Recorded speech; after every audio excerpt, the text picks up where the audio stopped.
All right. So last night, of course, we talked about the Eagles and the Commanders, that Thursday night football matchup last night, of course, and Week 11 is officially underway.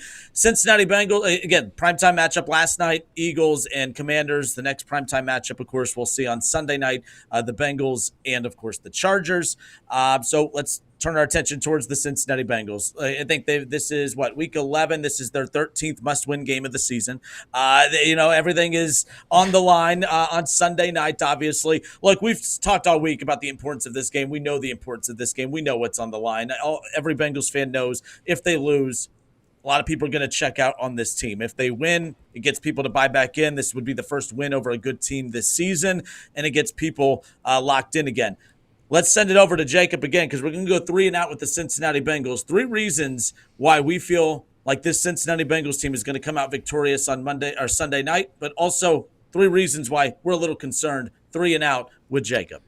Look, I'm going to be completely honest with you guys. This is a bad matchup. It's a real bad matchup. This Chargers defense is really, really good at basically everything. And that's where we're going to start. We're going to start with the negatives because there's a lot of them. The Chargers' edge rushers are unbelievable. Since Joey Bosa has come back, they've been near the top of the league when it comes to rushing the passer. And what we saw last week was Joe Burrow running for his life all day and trying to make plays out of scratch, off schedule, once that pocket collapses.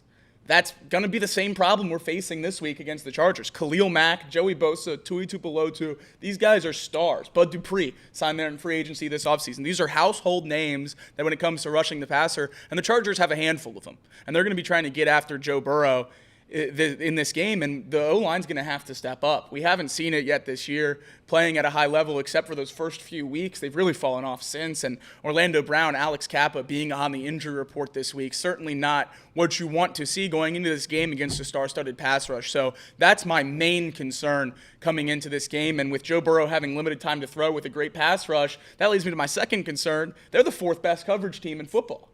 Their secondary is unbelievable. They have 9 interceptions this year.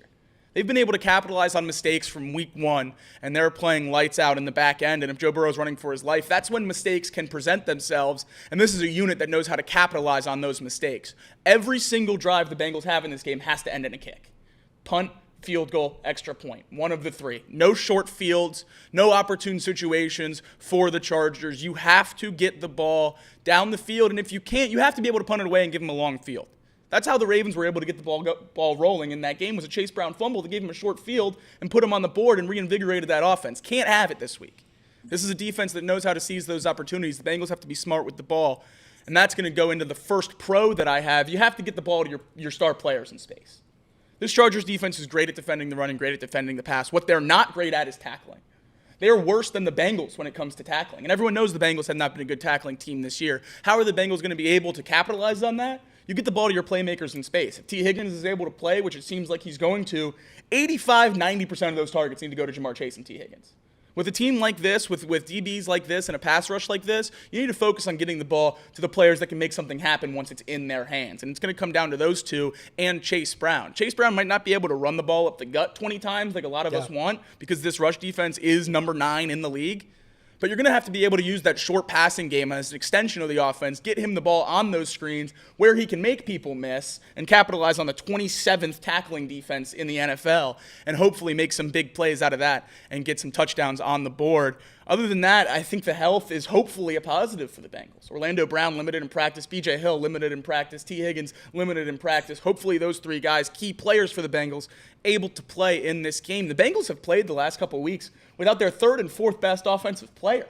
And you've put up above 30 points both games. It's been unbelievable production without your best players, but now you're playing a much better defense than either of those units. You need that health back in the room. And playing smart's the last thing. You have to trust Joe Burrow. You have to put the ball in his hands because at the end of the day, if you're going into a game that you have to win to keep your season alive, what do we want to be sitting here on Monday saying? We don't want to be sitting here on Monday saying Chase Brown had 25 carries and we lost the game 35-28 because Joe Burrow didn't throw the ball. If Joe Burrow has to throw the ball 50 times to keep us in this game, I'm fine with it. Do what you have to do to win this game. Lean on Joe. Lean on your offense. You had Jamar Chase targeted 17 times for 11 catches and over 250 yards last week. That's your offense. Yeah. Do that. He had 0 catches behind the line of scrimmage. I think with the secondary this good, you should use that short passing screen game a little bit more. I'm not asking for a swing pass on 4th and 1. I'm not asking for a swing pass on 4th and 1, but use that a little bit more on early down plays to get him that ball in space, get him those targets early, and get the ball to your playmakers, because there's no reason we should have the ball in anyone else's hands in this game except for if they're wide open. And that's, I think, what it's going to come down to in this one ultimately, and which is my final fear, is it's going to be a coaching duel. And it's Zach Taylor versus Jim Harbaugh. And that's not exactly something that makes me feel great. Maybe the best coach in the league against a guy whose scheme has been talked about on this program basically every single week. So Zach Taylor's going to have to find a way to create an advantage in this game to where it doesn't come down to a head-to-head coaching matchup, because we will lose that every single time. The Bengals are going to have to get a lead and control this game, because if it comes down to game plan and scheme in the fourth quarter of a close game, Jim Harbaugh will outcoach Zach Taylor. So the Bengals have their work cut out for them this weekend. We know how big of a game this is. Over 50% to make the playoffs if you win it, under 30 if you lose it. Bengals have to win it, and in all honesty, when I was looking for those pros and cons, it made me feel a little worse about it. Yeah, the biggest thing for me is they don't seem to make a ton of mistakes, the Chargers. Justin Herbert has an 11-to-1 touchdown to interception ratio. Yeah, it's just not. And when was the one interception? I feel like that was a long time ago. I believe so. I think it was week 1 when it happened. They also haven't allowed over 20 points. They're the top scoring defense in football. It's not. I mean, they're going to do everything that you don't want to see an opponent do against the Bengals. They're going to use J.K. Dobbins and Gus Edwards, and they're going to run it down our throat. And when they do that, that's going to open up the passing game. And Herbert's a very good quarterback, despite what I might think. And they're going to be able to torch us. My thing is, if you're able to get a lead, it's the same method that we've had seemingly for 2 years now. If there's a chance to get the ball first, you go down, you score, and if you can take away the run game and you force them to throw it, because let's face it, their wide receiving room is probably their biggest weakness on the team. No question about it. I mean, they have 0 people to throw to. Ladd McConkey's great, but outside of that, I mean, do we know what Quentin Johnson is? He's having a better year for sure. I don't trust any of them to make significant plays in this game. I think this is another game where it just seems like if the Bengals lose, it's not going to be because of the Chargers. It's going to be because of the Bengals, and that's kind of what Jacob was alluding to. The Bengals can't make mistakes. Right. You can't have Chase Brown fumbling the football. You can't have Joe Burrow taking a strip sack for 6. You can't throw an interception.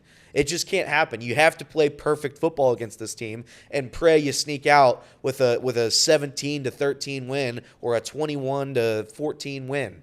It's going to be close. It's not going to have a lot of points, and you just got to hope that the Bengals are able to control the clock and able to go down and score early, and hopefully get the Chargers playing from behind, because that's the only way. That's the only way in my mind that the Bengals can win this game.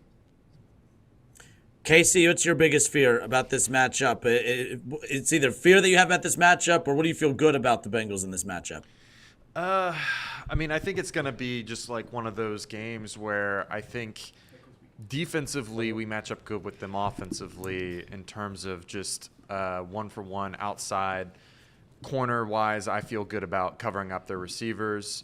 I think we can bring enough because recently we've done well in defending the run. So I think that there's a chance that them struggling to make anything happen in the ground They've been game a terrible recently, running team outside of the first, 4 weeks? Right. It was like 29th or something like that. Yeah. And the Bengals, since like the first 3 or 4 weeks, have been one of the better teams in stopping the run in the NFL. So I do think like that matchup is going to be solid. I think defensively, I think we've got enough answers to handle what they're going to bring to us offensively. It's the other side of the ball where I'm just not sure if we're going to be able to have the type of game that they want to get into, the game script, right? It's going to be ugly, slug it out, kind of grind it out sort of game, and I'm just not sure the Bengals are cut out for that type of team. They're just not they don't have the pieces around them to grind out games. The Bengals win Sunday night if the Chargers play the Bengals game. The Bengals lose by 3 scores if they have to play the Chargers game. Right. I think every Bengals fan kind of knows that. If the Chargers are able to throw Justin Herbert 24 times for 185 yards and put up 28 points with 45 minutes of possession, Jim Harbaugh will happily do that. And that is my fear, which I think is exactly what you're talking about, going against this team, is just getting out physical. Getting out want to. Like, the Chargers are going to be one of the best coach teams that you play all year long. Jim Harbaugh gets his guys ready to go, and they're going to want it more than anyone else. You're going to have to go out there and use a little bit of your talent, because I think we have that on the outside.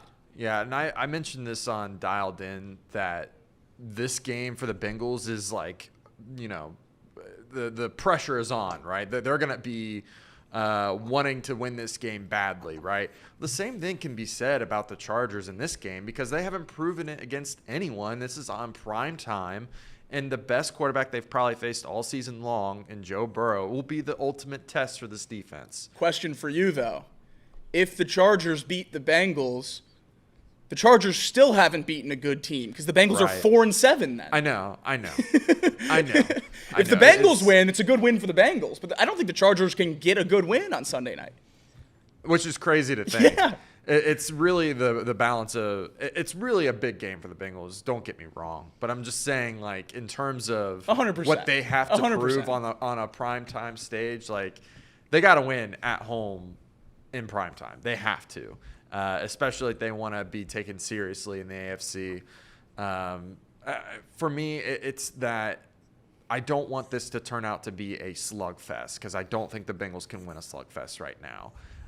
If it ends up being, like Jacob said, the Chargers game, it's not looking good for the Bengals. Now, I do think with how good Joe and Jamar have been the last few weeks that things could get really out of hand for the Chargers. I think their outside is depleted. I think their secondary is not very good at the moment. But they've got a great pass rush. And with Orlando Brown coming back, we'll see how healthy that leg is. He's going to have a tough challenge with Khalil Mack. I'm not looking forward to that one. But other than that, man, I think, like I've said, it's just I don't want to get into that terrible game script because I don't think the Bengals are cut out for it. Not at all. And though it might not be a resounding win for the Chargers because the Bengals would then be 4-7, it would certainly be a prove-it point for their defense, and that's what they want to do. I mean, this defense is top 10 in basically every metric in all of NFL right now, and they've played Gardner Minshew, Bryce Young, Justin Fields, Patrick Mahomes, Bo Nix, Kyler Murray, Spencer Rattler, Jameis Winston, and Will Levis. Not exactly a star-studded lineup of quarterbacks. No. So those stats could be drastically inflated. I'm not going to say that going into the game. I'm going to choose to treat it how it looks on paper and think that they are a top defense and we have our work cut out for us. But there were some ball knowers in the Chatterbox Bengals chat last night saying these Chargers defense stats aren't what they seem because they haven't played these great quarterbacks yet. I will say this first of all, they dominated the MVP. Okay, they did. They showed that they could shut down an elite quarterback. So let's slow down on they haven't faced a good quarterback. I mean, they dominated a great quarterback in old Jameis. But that was after Jameis had a great game, and we know that he can't do that twice in a row. Valid, valid. Back-to-back weeks, can't pull it off. No. See what he does coming off the bye. I feel pretty good about the Saints game. Dangerous.